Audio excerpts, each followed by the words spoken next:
Alam niyo, minsan malungkot tayo mga Kristiyano, namumuhay ng buhay na hindi ayon sa kagustuhan ng Panginoon, hindi dahil sa may kulang ka, kundi dahil hindi mo ginamit yung binigay ng Diyos sa'yo. Take note, by His divine power, God has given us, anong sabi?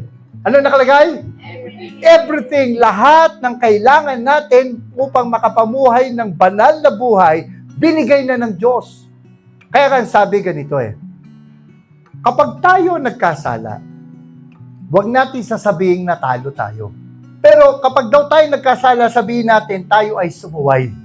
Hindi defeated, disobedient. Bakit daw? Kasi binigay na ng Diyos ang lahat ng kailangan mo para makapabuhay, gagamitin mo na lang, susunod ka na lang, hindi ka pa sumunod. Di ka na may kasalanan.